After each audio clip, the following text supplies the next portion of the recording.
Hey, everybody. Welcome to today's DABEL Tech Talk, episode number 10. I have a good friend and colleague with me today. Her name is Liz Martinez. Liz is an expert at aligning portfolio and program management offices with business strategy. She's a former Gartner analyst and KPMG management leader. Liz has built, upskilled, and advised a wide range of industries, Fortune 500 companies, federal, state, and local governments on the value contributions that well-organized and maintained portfolio management and program management offices bring to your top and bottom lines. She's an experienced business leader and strategic thinker. Liz brings her pragmatic approach and deep expertise to help her clients improve process, create transparency, and impose structure that aligns with the team's agenda and delivery to the company's strategic mission. Liz is PMP certified. She's a Scrum Master. She's a Safe Agilist. She's a Six Sigma Green Belt. She's cyber certified. She has her MBA from Columbia Business School, very impressive, and a BA from the University of Penn in mathematics and computer science engineering. So very impressive background of Liz.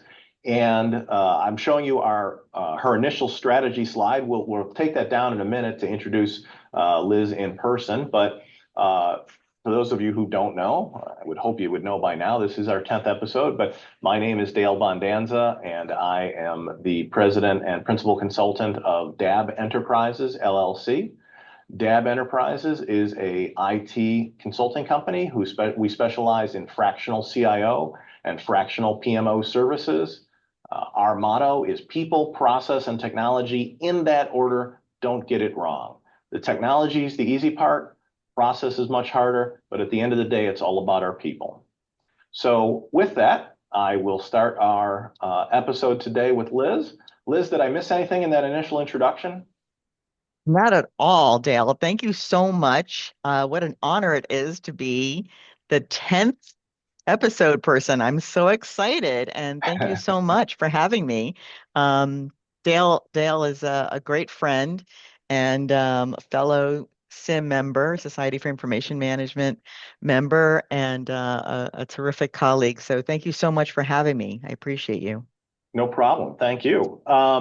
So for the audience today, I had the initial slide up there. I'll throw it back up in a second, but I just wanted everybody to kind of see Liz and I kind of offset here. But I'll throw that back up because what we're going to talk about today is exactly what we said earlier, strategy. So are you, how do the organizations that you work with, Liz, or that you consult with, how do you make sure that they're clear on whatever it is that their strategy actually is? Is a terrific question because the word strategy, um, first of all, it can be mind-boggling to some people. It means so many different things to different people. And oftentimes it has this air of fluff or noise about it, like strategy. What does that mean? Like, can't we just do something, right? Um, and I'm a pragmatist at heart. I always want to just get down to let's just do something. But strategy really is about, where you want to go. What do you want to do? And it typically has to do with what do you want to accomplish, top line, bottom line, efficiencies, and innovation. That's really all it comes down to. A lot of times strategies focus on top line because it's like, how do we get more money? How do we increase our market share? How do we improve our margins? And improving your margins could be top line, but it also could be efficiencies, right? And then also could be in terms of improving your bottom line as well. So, and then oftentimes strategies neglect innovation. So when I work with clients, I always talk about top line, bottom line, efficiencies, and then also innovation. It's very important not to forget innovation. And once you break it down into those buckets, it kind of guides the conversation in terms of real initiatives that they want to accomplish in their industry. Okay, so an interesting question would be how do because I honestly I struggle with this with some of my clients and even one of the organization I'm currently working with. Um, I kind of want to say, how would I know if if there is a company strategy? Because honestly, if I'm yeah, I'm in IT, maybe I'm a developer, maybe I'm in marketing, maybe I'm in HR. Who should know what the strategy of the organization is? Is that something that's because you referred to it top and bottom line, and I'm thinking to me that resonates with, okay, well, that sounds like all the big shots, all the C-suite, all the executives. Is that fair, or Well, is that not true? well, I mean, top and bottom line are, C-suite type lingo, but top line is just money coming in. Bottom line is money keeping in your pocket, Hmm. right? That's that's plain and simple. Anybody who runs a household budget knows that, right? Money coming Right. in and how much you're keeping, right? I know So, why I have more going out than I have coming in, though, but well, that's for that's another that's a episode. bad That's why there's thing. credit cards. Uh, Yeah. so that's a different podcast. Yeah. So, Yeah, exactly. but typically, if it's a public company, you should be able to get a clue on a company's strategy from their annual report. You should be able to read the first page, the message from the CEO as to what the strategy is. Are there markets that they're trying to enter? Are there new ways or new innovations that we're trying to do?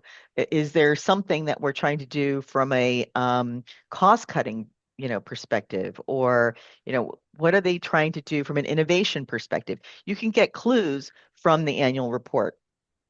Okay. A good strategy, a good strategy will be boiled down to some kind of elevator pitch. Everybody hates the elevator pitch. Okay. Um, all it means is that you can explain it to your 13-year-old niece, right? That's all it Okay. means. You can talk to somebody on the street about it, right? Um, very So here's large. an interesting question. Is it fair to say, because Mhm. I've heard this quote before, and I'm going to forget the exact quote because you made me think of it as you were saying that, because um, I think it was, and it's a fair example either way. The current organization I'm working with is a health plan, so we're associated with many hospitals. And I've heard a comment made recently that when a custodian at one of our hospitals was asked, what is your job? And he regurgitated, "My job is to save lives." And the person looked at them and said, "Well, okay, can you go more into that? Because I'm looking around and I see the broom and I see the mop and I see that we're putting, paper towels in the paper towel dispenser. How is it your job to save lives?" And the individual said, because that's the vision, mission, and strategy of our organization at XYZ Exactly. Hospital. Exactly. Exactly. So when a company is so clear on what their strategy is that they can boil it down to something that simple, that everybody in the organization can understand it and it can be clear as mud to every single employee and everybody can align to that, it's amazing. It's amazing. And, saving lives is a perfect example. And then the question is, okay, let's go down to the next level.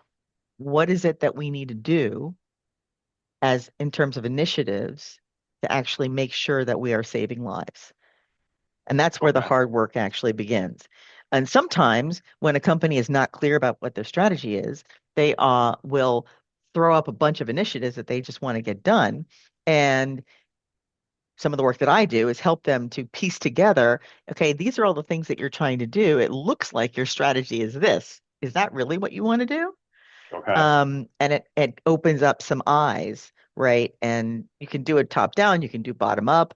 There's lots of ways to skin that cat.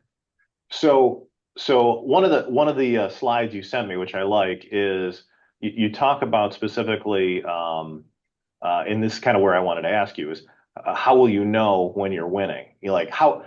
So that's kind of like the perfect next question is, if I'm an employee, no matter my level, whether I'm the janitor or the C-suite, how do I know as a person at this company that what we are doing, what I am doing, is executing against that strategy? One of the hardest things that companies struggle with They love to come up with these lofty strategies like we save lives. Right. They don't like to try to measure them. It's Mm, very confronting. Measurement is very confronting for everybody, right? Nobody likes, people likes to say, I'll eat healthier, but I don't want to get on the scale. right. Right? Measurement. I just want to, I just want to, Measurement is key. but you know, measuring is the only way you can actually tell if you're actually succeeding or not. And if you neglect the measuring part, it's painful, Hmm. trust me, but Hmm. the more you do it, the less painful it gets. I don't know. Some people actually get on the scale every single day. It actually helps reduce the pain of getting on the scale. True. Um, but it actually enables you to make those micro adjustments. So if you have a strategy and you're clear about what your initiatives are and you're getting on the scale every single day, Hmm. all right, weekly, Right. monthly, depending on the company, right? Depending on your initiatives, you actually have your finger on the pulse of how close you are aligning to your goals.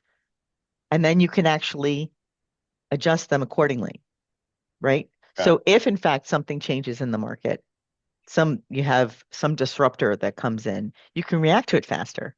Or if you have a strike, you have, an uptick on the cost of your raw goods, right? Sure. You can Sure. adjust faster and maybe change or adjust your strategy, really not your strategy, but the initiatives aligned to your strategy so that you Okay. can continue towards your strategy without actually, completely missing the mark. Right. So from a tactical perspective, um, again, kind of what you're stimulating my brain to think about as you're kind of walking through the analogies, I'm trying to visualize it and I'm trying to think of, again, cliche, but how will I know if I've gotten to where I'm supposed to be going if I don't have a map? So that strategy is that's where I want to get to. What you're proposing is here's the map, and the map is the tactical plans to get there. You got to know if I'm trying to go from where I'm located down here in Florida to where you're located up in New York. There's got to be a map to get me there. There's got to be milestones, KPIs along the way. Hey, have I hit South Carolina yet? Have I hit Virginia yet? Have I hit Pennsylvania yet? Um, Correct. can I get And around there's New lots of Jersey ways to get somehow? there. Yeah, yeah. And Right. Am I driving? 100%. Am I flying? Exactly. But at the same time, as an employee, am trying to help the company because the other thing I just heard you say was um, all of those individual efforts along the way, and a disruptor comes along and suddenly we have to shift gears. So that doesn't mean the strategy changes. That just means that the tactics potentially to get there change a little bit. But now I, as an employee, feel like, well, geez, what the heck does management want me to do? How do you keep me as an employee, or when you're advising your clients, how do you keep me incentivized or on the right track? Yeah. So, as much as possible, these lines of communications are critical. So, Mhm. one of the things you saw is I don't know if you show the Yeah, I circle, was just but going to say the I'll turn your lines other of slide back up because I think I know where you're going here. okay, thanks.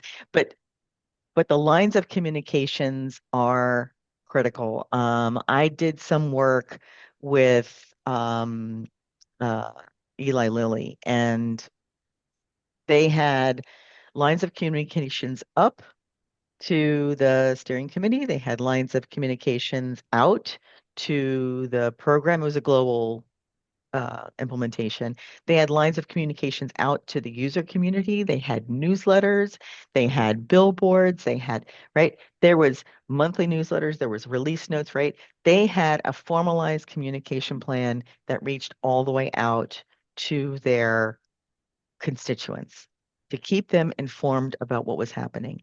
And even though the rollout was a huge endeavor that was impacting all of their businesses globally, they did have to make some changes. It was a multi-year endeavor. And things changed along the way. They learned things, their priorities changed, different products in their market became higher or lower priorities, right? Okay. And things did change. They published those changes. They Mhm. shared with their constituents about changes. They had regular meetings with their user community. The same thing happened at Cisco. We did a big Cisco Workday implementation. We had our fingers on the pulse of all the users Mhm. across the United States, over 100 offices that were impacted with the Workday implementation. And we were making sure that these guys were not only notified that there's going to be major changes in their payroll, but also checking, did they have access to the training? Did they understand what those differences were going to be? How did they feel about it? Was there two-way communication? Were there local champions? Was there enough information flowing back and forth? So if in fact there's any changes along the way, that either way, right, that the Mhm. constituents and the user community had that communication going both ways. It has to be to and fro, because not only that, the C-suite likes to think, I mean, it's a wonderful thing that they're leaders, but they like to think that they know everything. And one of the things that makes a really, really good leader is a leader who listens to the users and the lowest level um, folks that work at the employees in their group, Right. because And I think it, frankly, they're the ones that know the most about what's right. going on in their business. Well, and the reason that I like that you have the circle of communication around there is I think it's something, again, you and I have talked about, personally and privately in our respective consulting practices. I actually use a similar picture in my practice, and I call it being surrounded by that nice warm fuzzy blanket of communication because, again, I think it's a topic you and I agree on that you there is no such thing as over communication. And I Correct. think you hit on it when you talked about the C-suite, who often, from their perspective, from their quote unquote ivory tower, they think their message is constantly being broadcast. And again, I think what you and I have seen in our respective consulting practices is yeah, that's usually that message that they think is getting down or out to the masses is oftentimes only going down maybe one or two levels to maybe even Correct. middle Correct. management. Um, so stressing over communication is never a bad thing, in my opinion. hmm and that's what communication plans are, right? Right. It's not Good it's point. not about it's not just about over communicating, but it's also about what they say, trust but verify, right? Right. Right. Make sure that you have a clear understanding of every single community that needs to actually be impacted by the communications. Make sure that the communications are appropriate for every single community that's going to be communicated with, and that there's Sure. someone on top of that, that it's actually happening. Well, Um, okay. So someone on top of that. So I think you kind of just that was one of the places where I wanted to go. So, because I'm curious, once you work with typically the executives to make sure that strategy in place on an ongoing basis, who's responsible? So ultimately, the C-suite is accountable for that strategy.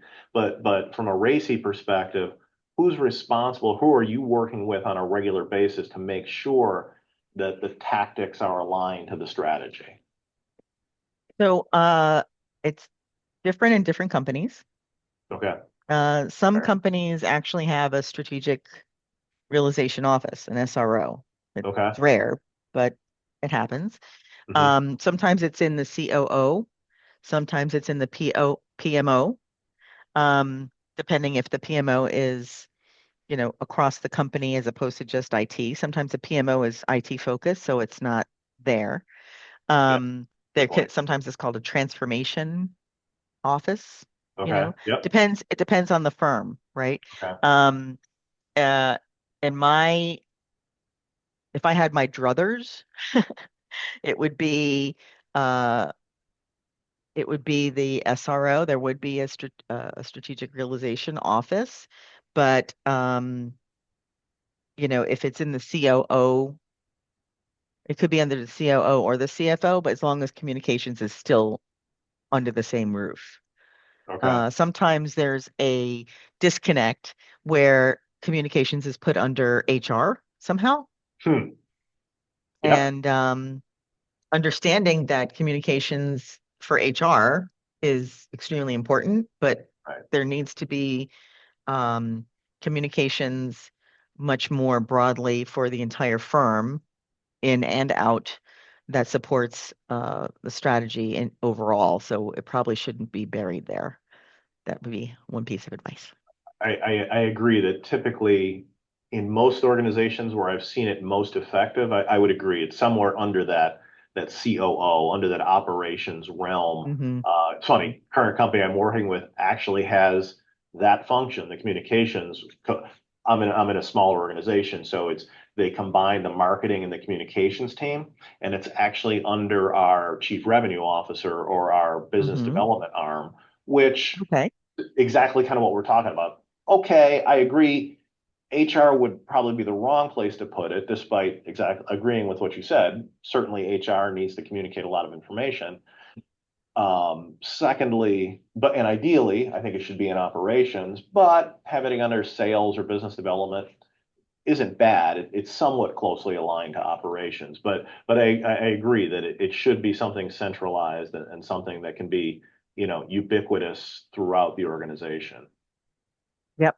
I'm very tightly aligned with the C-suite. Right.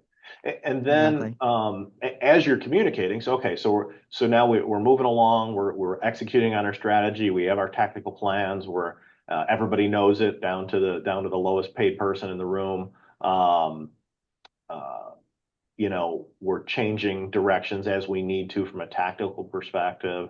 We're communicating it broadly. Um, how often now, so we're in a flow. So we've done the storming, forming, norming, performing. So now we're performing and we're in the groove. Um, how often, kind of a duh question, but how often now do I go back and look at that strategy? From a perspective, you and I are both green belts, so we always have our Lean Sigma or our Six Sigma hat on as well.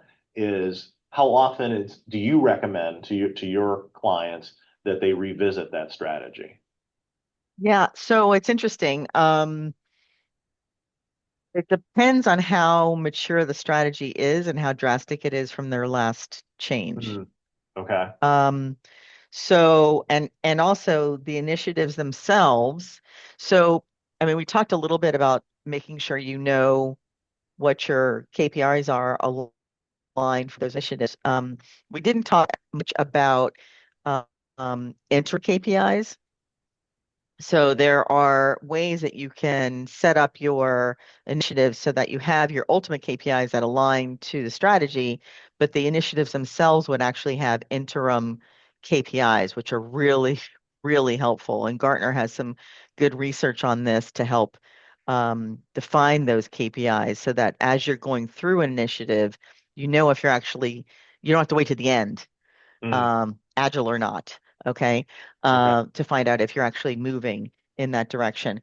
Um, the initiatives, again, depending on how different or how aggressive the changes on the strategy and the initiatives, I would recommend checking on them every 2 weeks. I'm Oh, really? every That week often? is Okay. a little crazy. Okay. I'm not a big fan of waiting monthly. Um, unless they're super stable, right? If you get to the point where they're chugging along and things are moving fine and there's not a whole lot of flux in the market, et cetera, and they're achieving their goals and blah blah blah blah blah, great. Um, in So, terms so, of checking so your you're suggesting strategy, that's semi-monthly organizations should be checking in on their strategy. not their strategy, but the initiatives, Oh, the initiatives. Okay, more the tactics. their Gotcha. initiatives, Gotcha. the Gotcha. Okay. tactics to make Yeah. sure that they are chugging along. In Okay. terms of like confirming progress against strategy, I would say monthly is fine. Okay. Okay. And So strategy is yeah, no, monthly. monthly is fine. Um, with the caveat that if, stuff goes off the rails that you have, ad hoc if needed. So this is going to be funny because you said monthly, because honestly, even in working with some of my smaller clients in particular, I think that's a fair assessment.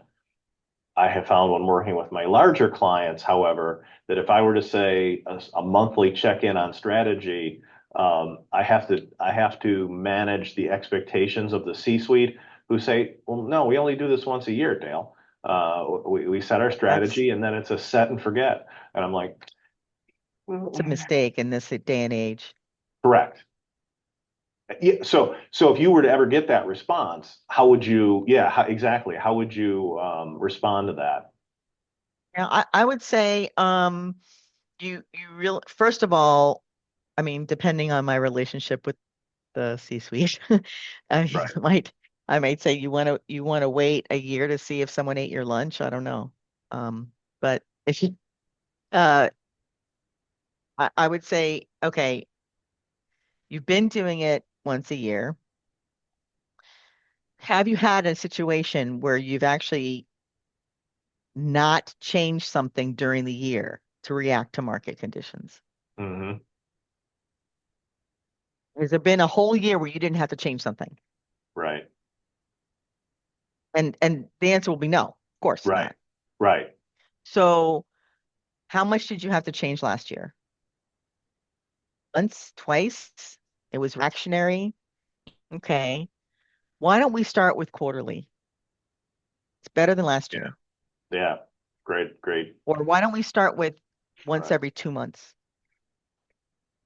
right? Right. So see if we can just, you know, bring them.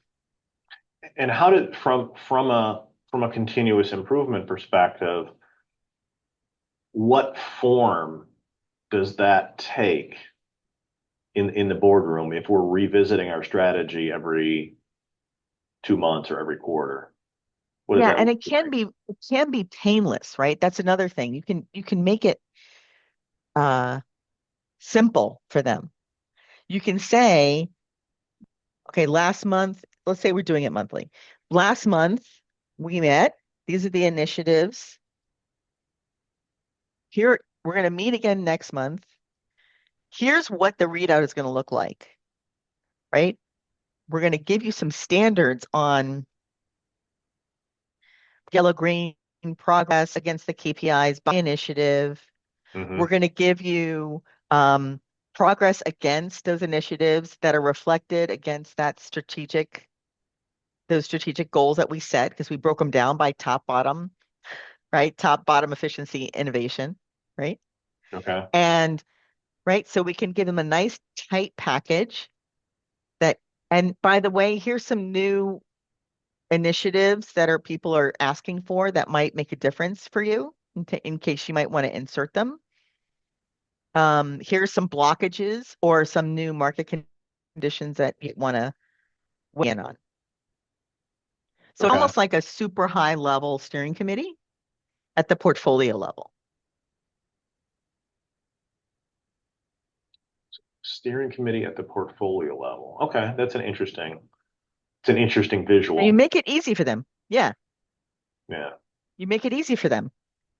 And in that vein, the Hmm. meeting should not take more than 45 minutes to an hour, right? Hmm.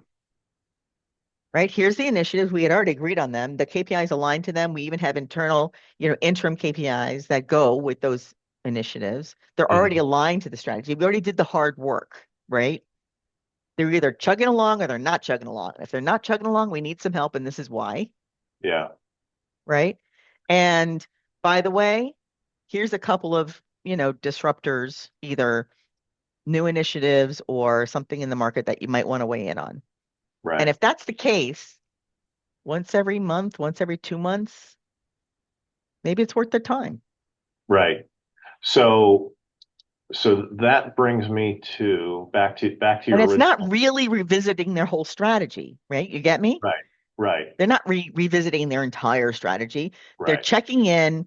This is what we had originally agreed on the strategy. Right. This is how we broke it down. This is how those initiatives match. These are the KPIs we agreed to. This is Right. how we're progressing against those KPIs. Are we still good with it? Right. Yeah, you're Are not do we need reinventing to the throw wheel. more? Right. No, no. Yeah. Do we Yeah. need to throw more money at this one thing that's going Right. off a little bit? Good example. Yeah. Yeah, no, that was actually a perfect lead in, I might add to that's why I wanted to throw your big slide up here to say that that's exactly what we just talked about over the last 25 minutes was setting that strategy, having those KPIs both interimly and at top level, making sure everybody's aligned, everybody's being communicated to, that you have the proper tactics and initiatives aligned to that strategy.